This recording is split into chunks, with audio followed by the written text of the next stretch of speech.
Howdy y'all, I'm Katz, and today is a quick tutorial on how to do the Tunisian simple crochet stitch. We're going to use this technique in a upcoming crochet along, and Tunisian crochet in general just isn't very common, so I figured a tutorial was warranted. We are going to have something that we can use at the end of the tutorial, which is pretty rad. And then at the end of the video, for all you nerds out there, I'm going to get a little bit more in depth about Tunisian crochet, show you some things about it, talk about it a little bit more, but yeah, let's get started. For the tutorial, go ahead and choose whatever kind of yarn you want. Just make sure that you use the recommended hook size, or if you have really tight tension when you crochet, go a full hook size larger. That's important, so I'm going to repeat it.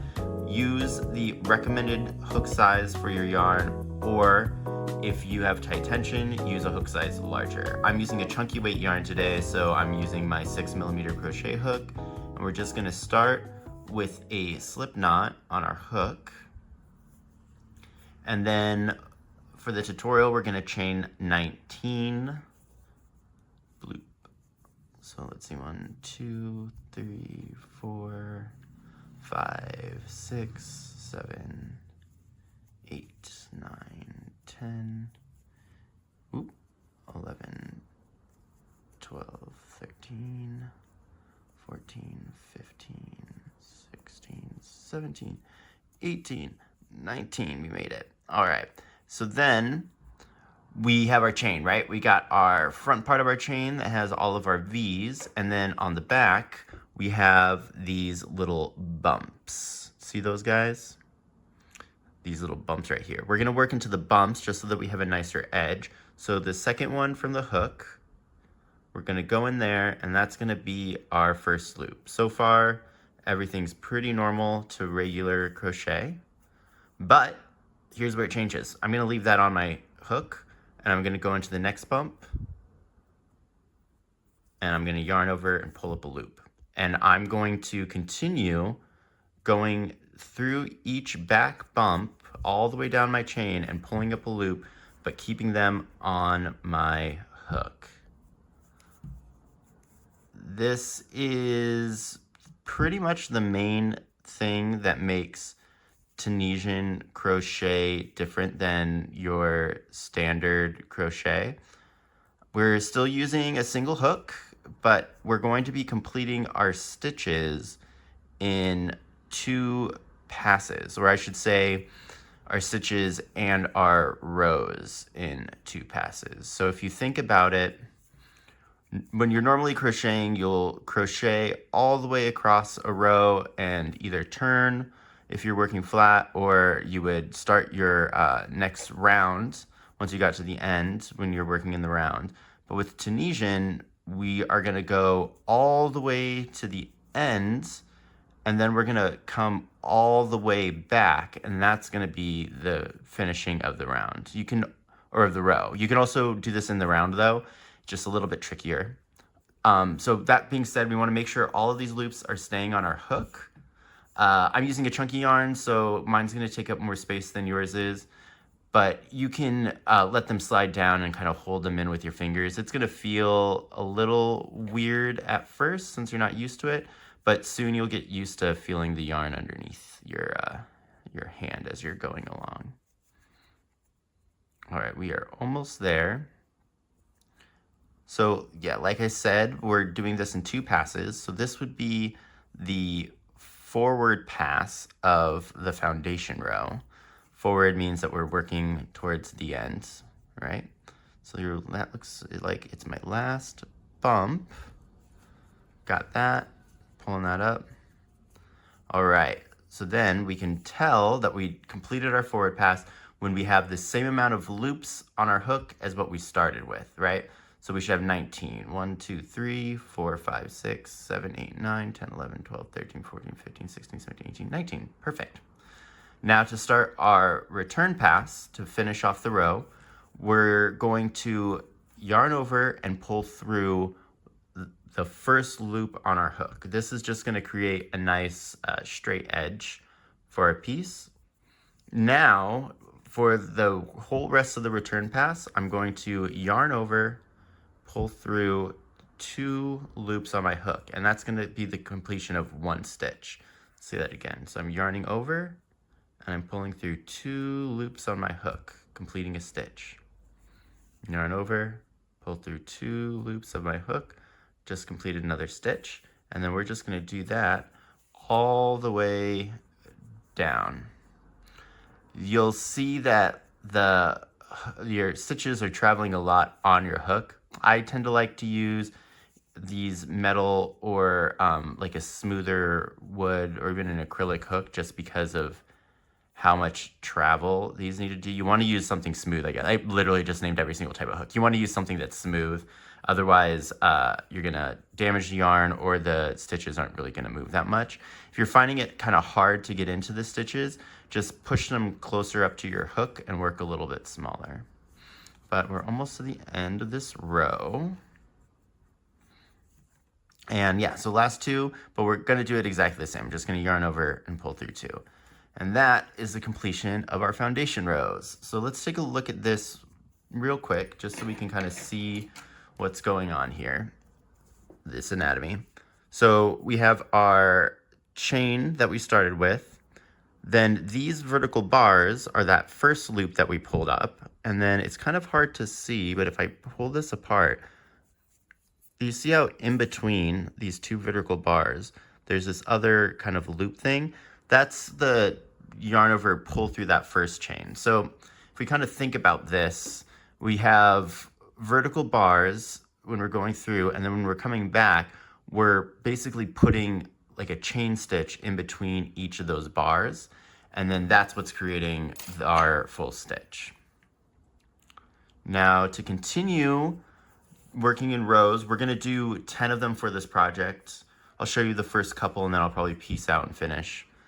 But we're gonna work into those vertical bars. So remember, we have all these vertical bars here. We're gonna skip the one that's directly beneath our hook and go into this one as our first stitch. I'm going just underneath the bar. All I'm picking up is that bar. I'm gonna yarn over, pull through, and you guessed it, leave it on the hook. Now we'll go to our next vertical bar. We're gonna slide just underneath it, yarn over, pull through, got that on my hook. And we're gonna do that all the way across until we get to the edge of our piece. And then this would be our forward pass, depending on the pattern you're reading, our first round. That first thing was the foundation row, and now this would be our first row.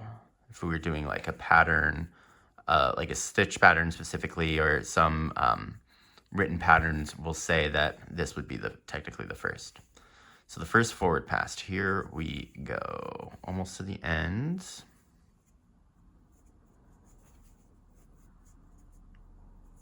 Okay.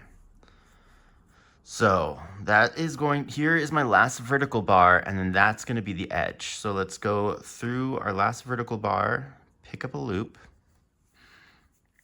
And then for this last stitch, right?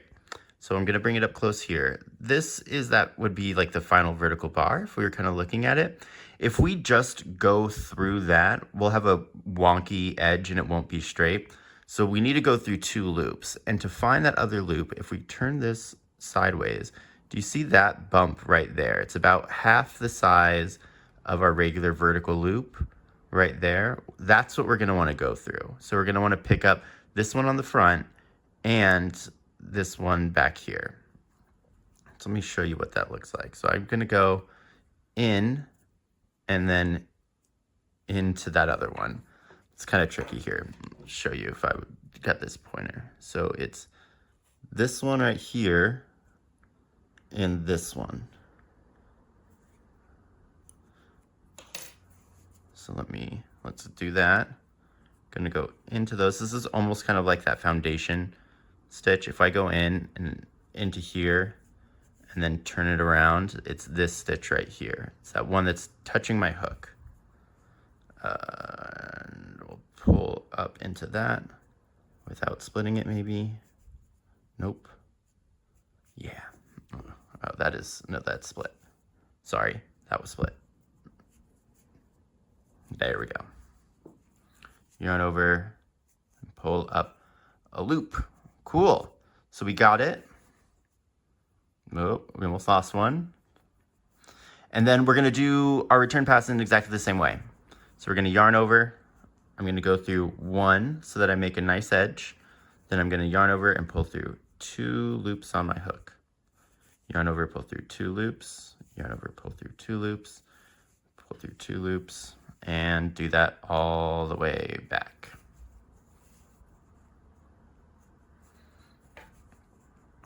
Yeah, this is the basic stitch for a Tunisian crochet. This would be like the like akin to the single crochet in standard crochet. And yeah, it's nice. You get into the rhythm. Whoopsies, drop that one. So I just like to pull it all through until I get to that one that's forming the chain, right? You get into like this rhythm and this pattern with this kind of style of crochet that I find really enjoyable.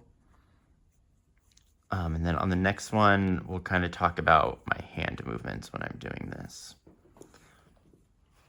All right, I will do maybe like one more of these rows with you, and then I'll meet you back at the end. So remember, it might look a little bit loose, but that's fine. It will tighten itself back up. Don't worry too much about it. It actually makes it easier to work into these bars as we go. So remember, we're gonna skip this one that's right next here on our hook, and I'm gonna go into the next vertical bar, pull up a loop. Pull up a loop. And then we're gonna do that all the way across until we get to the end.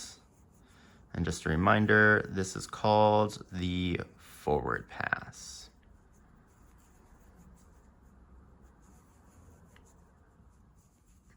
After, once we get to the end, after you do the foundation row, this end stitch, trying to find which one you need to work into, gets a little bit easier. And there's another kind of like trick that you can do to really exaggerate it out.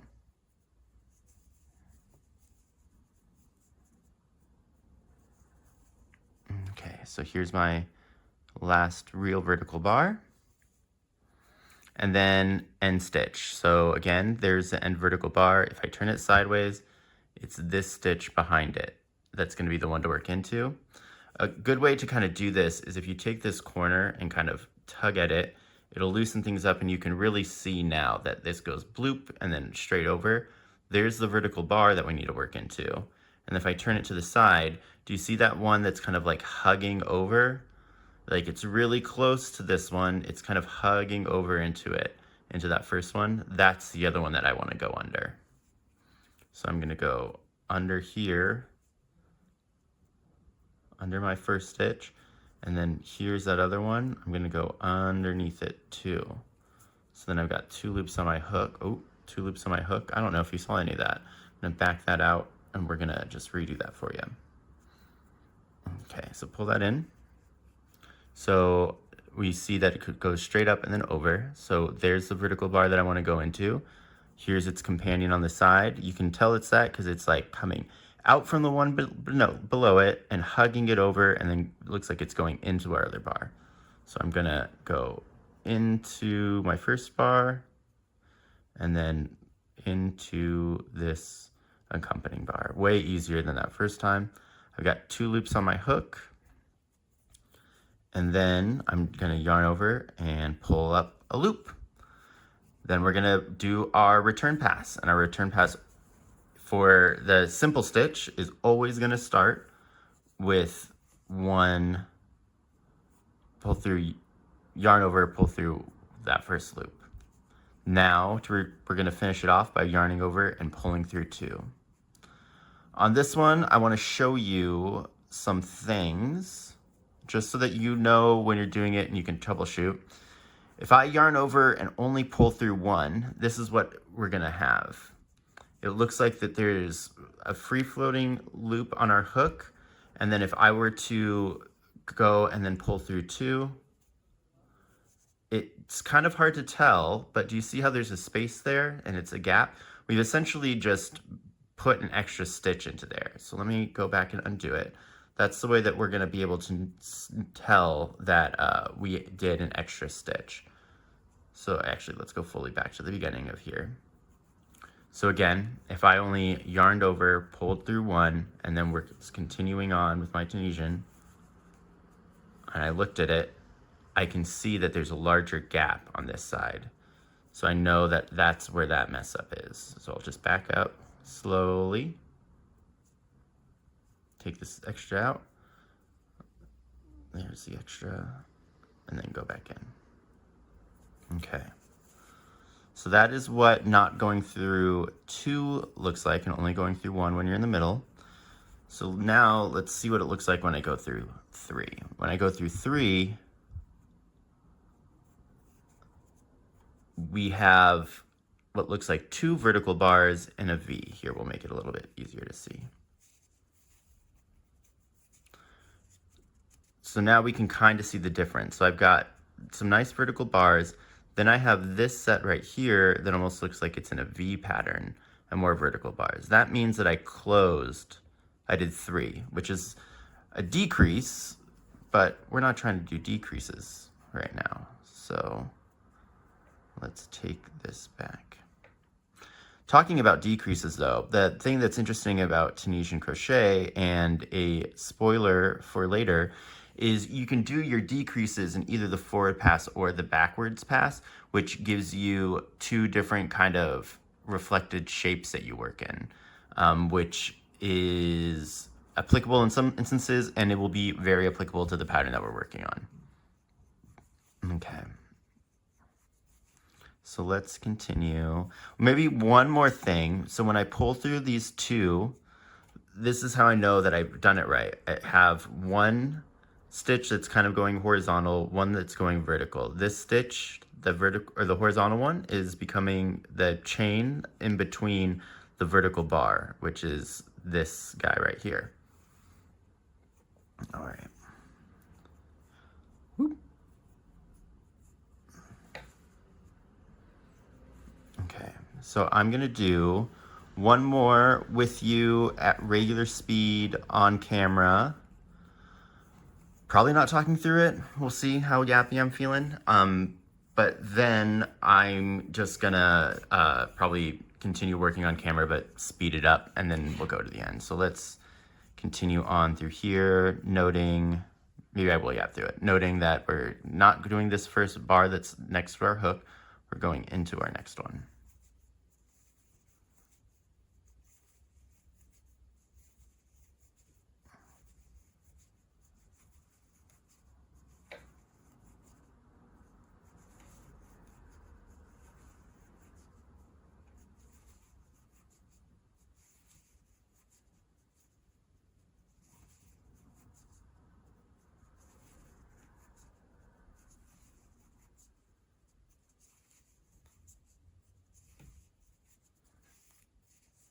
Okay, I'm going to point out this last stitch again. So without manipulating it, here's the front, the regular bar. And if I turn to the side, here's the short one that's hugging that I want to go into. If you're having trouble finding it, pull this corner out. You'll really get a nice right angle so you can see where the front bar is. And then if we turn it to the side, you'll be able to see that other bar that we need to go into.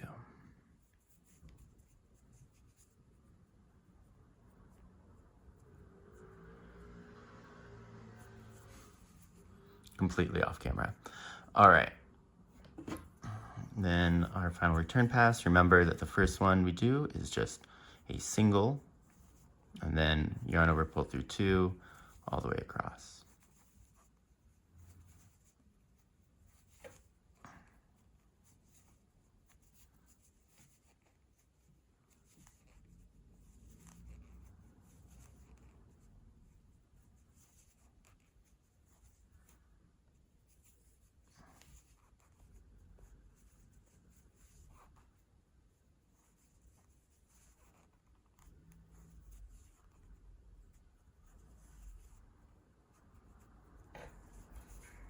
Oh no, we have a knot.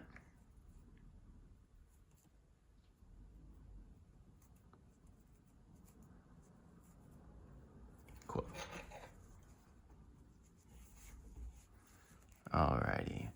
So that one is complete. One thing before I go fast speed. Do you see how this is curling? That is completely normal and completely fine. This is the reason why I told you to use a hook that's a size larger, or the recommended size of your hook. So the reason that this happens with Tunisian crochet is we're putting all the tension in the front. If you kind of think about it, we're building our links all across the front, kind of like this. So it wants to curve itself up. If you use a smaller hook, it's going to make that curl really, really tight. And if you use a bigger hook, it helps relax it. There's some other Tunisian stitches where you work going in from the back on some rows. Some people will like to do some tricks for the beginning and the end rows, or the first and the last stitch to kind of stop the curling, which is okay and good to use, but I say that you just block it at the end. If you block the piece, which is this process of applying heat or water or both, and then drying the piece or letting it cool or both flat, the piece, it loosens all of your stitches and it lets it lie flat. It's something that you'll see a lot more when making garments, but it's also good for tapestries. And this is kind of a standard practice in most fiber arts in general, this idea of blocking, of wetting the piece to relax the fibers, wetting and heating the fibers to relax them, and then letting it dry in its new place. So just keep that in mind as we build this up. It might continue to curl and turn into a tube. If it's insanely tight, then ease off under tension. But if it's like this, and you'll see it as I go, it's completely fine. So I'm gonna just continue going. I'll probably speed up the footage, and then I will meet you after we've done 10 rows. And we'll know that we've done 10 because we can count our vertical bars, right? So I've got 1, 2, 3, 4. That means I've done 4 full rows already. So yeah, see you back at 10.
Okay, so that I believe is 10.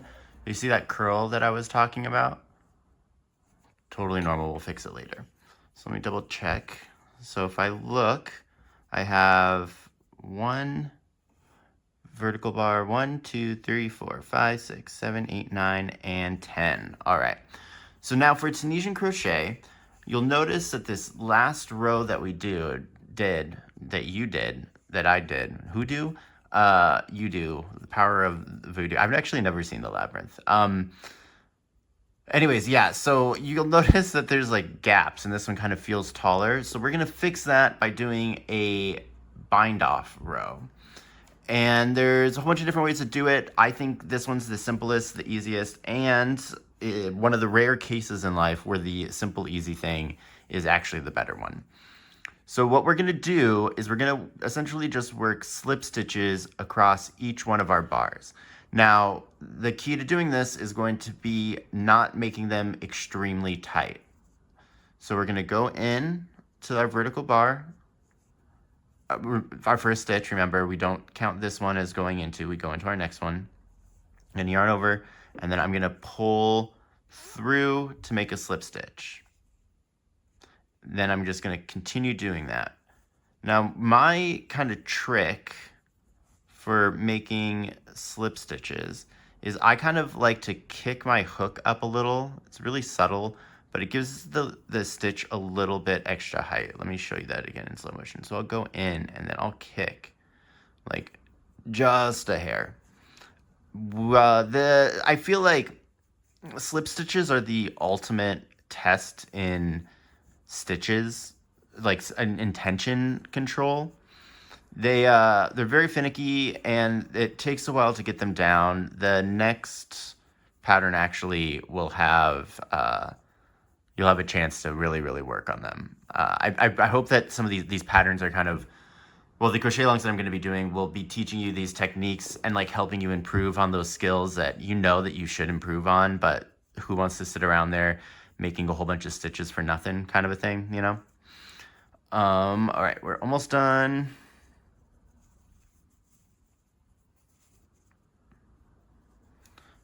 Okay.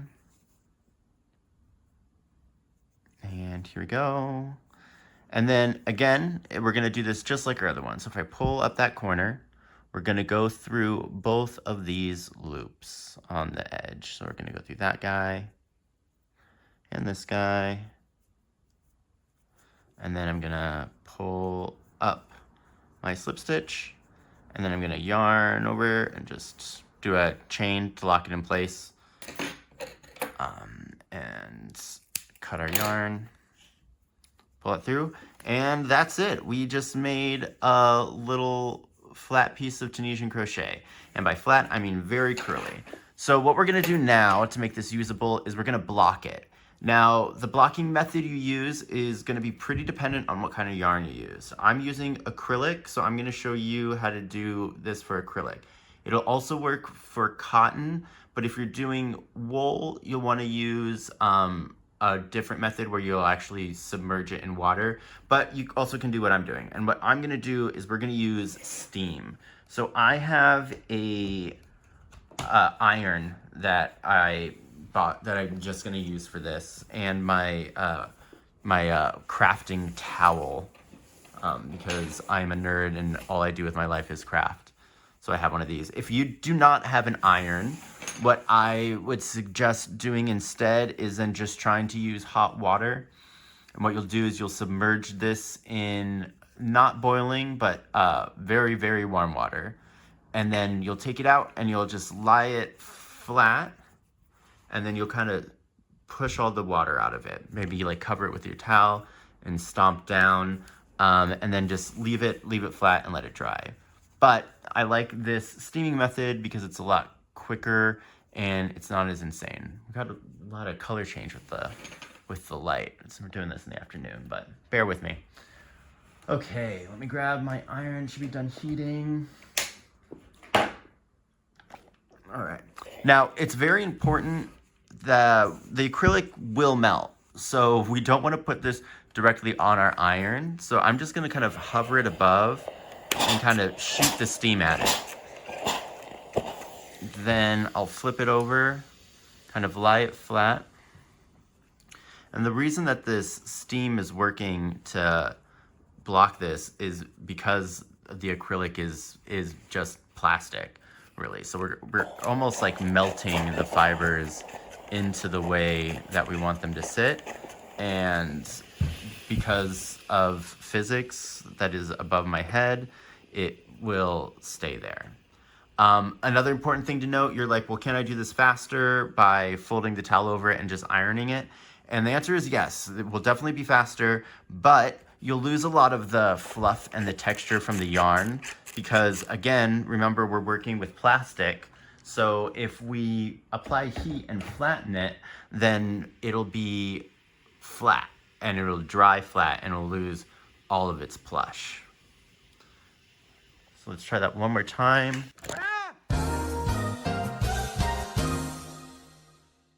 Sorry. So let's do that. Jump scare. Okay. So that feels pretty good. I've still got a little bit of curl.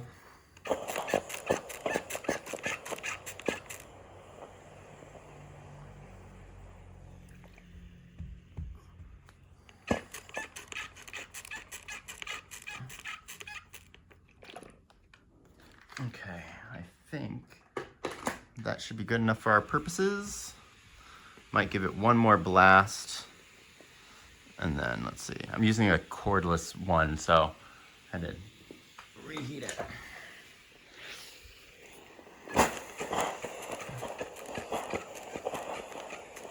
Alrighty, that is definitely good. Okay. Let's get resituated. All right. Now, if you were doing this with a larger piece or something, we wouldn't manipulate it here. We'd let it cool by itself so that it holds that shape. But, you know, we're impatient here. Got a little bit of water on it. But yeah, see, that flattened it out quite nicely. And now we have this nice little flat piece. So couple things that are kind of interesting. Oh, well, let me show you how we use this first. So I've been using something like this as like my little crochet kit. So I just take my hooks and I'll just put them through these vertical bars. And then we'll get a couple more in there. And it'll just nicely keep them in place and hold them in there. And then I usually will have like my darning needle in here so that I don't lose it, and then keep a couple of stitch markers. But yeah, kind of cute, right? But if you were just here for the tutorial, then that's the tutorial. Everybody else, thank you for watching. Also comment, like, subscribe. There'll be more stuff on tutorials, some more crochet alongs, and I'd love to see you in the future. I'm a small channel, so like every single subscribe and like and watch really does mean a lot and is really, really helpful for me. So if you wouldn't mind. But for everybody else, I will see you in the explanation. I actually might wait to do it till tomorrow for the color, but we'll see. All right, see you later. See you in a second. Bye. Tomorrow. All right, so it definitely is the next day. I hope you guys are feeling rested. I know I am. Now that it's just you and me, let's have a quick chat about Tunisian Crochet. I'm just gonna give you a brief overview of its process, give you a couple of examples, you know, spark some creativity in you. You may not have ever heard about this topic, and I'd like to give you at least a base knowledge before you go out onto the internet. So today we used our hook, just a regular crochet hook to make these, which was nice. Hopefully easy. But if you wanted to make something that's gonna be longer, you're gonna need a longer hook. And they do sell these crochet hooks that'll be like pretty, like maybe about a foot and a half long that have a hook on one end. They also sell some, I'll put a picture up over there, that are double-ended. So there's like a hook on one side and a hook on the other, very Requiem for a Dream-esque. But those are to make sure that you can fit all your stitches on the hook. Those Double-ended ones also have a extra purpose that allows you to work in the round. If you're doing Tunisian crochet in the round, you have to have one of those double-ended hooks, or you can use the ones that I prefer, which are these. And this is just a crochet hook that has a screw-off bottom that has a cord that wraps around it. I like these because you can work them straight, you know, you have the cord to hold all those extra stitches, and you can work in the round with one color yarn. One of the issues with using the double-ended crochet hooks when you're doing Tunisian is you need to have two separate balls of yarn, right? Because the front hook is going to be doing our forward pass, and the hook on the back is going to be doing the return pass. So you need to have two things of yarn so that you can feed both of those ends. That being said though, because you're using those two different balls of yarn, it's really easy to do some interesting color work on these, where all of your vertical bars are going to be in one color and all of these horizontal return passes will be in another color, which is pretty neat. But I still prefer to use these corded ones. So take a look at those. Also, let's kind of discuss, mention, with these corded ones though too, this one has a stopper on the end, but if you wanted, you can take off the stopper, put another hook on, and then you have a double-ended needle. So, I mean, either way, it works completely fine. But talking about stitches, you can do a whole bunch of fun different stitches with Tunisian crochet. Here's those strawberries from last week. And this one is done with the Tunisian crochet, which I think I like better. You know, I'm still not fully sold on it. I think it just needs a bigger yarn weight to make it look a little bit nicer. In the Chanel, I think would be good. But yeah, completely doable in Tunisian, somewhat better in Tunisian. And that's kind of a thing that you'll see is there's a lot of more interesting complex stitches that are a lot easier to work in Tunisian crochet because you're doing it in a forward and a backward pass, so you can kind of manipulate the stitch a little bit more. All right, so let's talk about some of the qualities of the fabric that we get with Tunisian style crochet. First thing off the bat is Tunisian crochet is going to be one-sided. When we're working in rows in standard crochet, this is single crochets, we can essentially get a two-sided fabric. If you're working in the round, if you want just the X to show, you're gonna get a one-sided fabric, but crochet generally can be two-sided. Tunisian crochet, not so much the case. So the back is gonna look completely different. It looks just like a series of runs. Again, if we were doing this in the return pass, the two different kind of colors, this more predominant stitch would be in one color, and these back ones would kind of be like peaking different colors, just if you're wondering. Also, the stretch factor. So regular crochet is going to stretch pretty nicely vertically, but Tunisian crochet doesn't really stretch vertically at all. Horizontally, it has a little stretch, but it's going to be a lot less than what we can get in a regular kind of crochet stitch.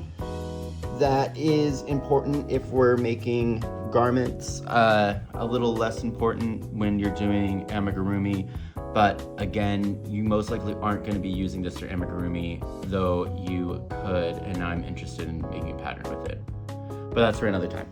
The one thing though that I do want to kind of bring up is the squareness of this stitch. Like, if visually it looks almost pixelated, which I think is really nice. You know, there's a lot of colorwork sweaters in crochet that kind of, in my opinion, suffer because we don't have square stitches. You know, if we kind of compare this to our standard single crochet, we don't really have squares here. We've got rectangles. This is reading word squares. Even, don't know if you'll be able to tell with the Pokeball, but these X stitches are kind of the closest that we can get to a square. But even here, do they read? I think they read more like a square, but they don't read as square-like. That's probably just because this has a vertical bar on it. But because of this more square-like appearance, you can get an easier version of doing color work. So let me show you. This was a project that I had worked on. It's worked in the round in Tunisian crochet, just like a hat. But the thing that I wanted to experiment with was cross stitching on top of it. So the Tunisian Crochet almost creates a grid, right? So you can just do cross stitching as if it was a regular kind of cross stitch fabric. A monk's cloth, I think is what it's called. But that's something to kind of keep in mind and consider. So this might be really interesting for doing blankets or throws if you wanted to do a lot more intricate color work and you didn't want to have to worry about the pattern getting distorted due to the way that crochet stitches work. But if you're really wanting to throw in, and this is for all the real ones, this is what you get for staying, there are treats. This is a sweater that I did that's also all in just color work with Tunisian crochet stitch. We get a nice little pixelated kind of pattern from it, which is perfect for like video game character design and whatnot. I think that it does kind of, so this is my first attempt at doing something like this, and I think that the stitch is a little bit taller than it is wide, but it's the closest thing to a square. And I think maybe my other issue is, let me see if I can pull one of these close. When I was doing the color work, again, this is my first time, so these stitches aren't even, you know, the tension, and pretty much at all of these ones where there's like a single crochet, my tension just isn't right. I think if I were, well, when I do something else like this, I'll try to control my tension in those color change locations a little bit better, and then hopefully this will read more square-like. But I mean, I think out of everything that I've tried, this is the best that it's ever looked when doing kind of a pixelated graphic kind of design. That, and then like maybe mosaic style crochet, but like mosaic crochet is a whole different beast that we can talk about, probably will talk about at a later date. But yeah, that is everything on, or not mosaic, on, what did we just do, y'all? Tunisian crochet. On Tunisian crochet that I wanted to cover. I hope you enjoy your new little holder for all of your crochet supplies. Stay tuned. So next week we are probably gonna go over one more thing on Tunisian crochet.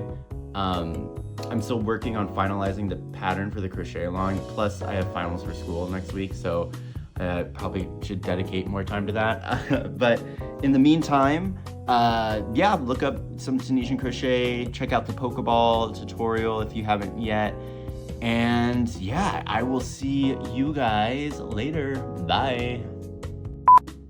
And then we're gonna do some chain stitches. I'm gonna do, I don't know, maybe a number that is between 1 and infinity, but is only 2 digits. So let's see what that ends up being.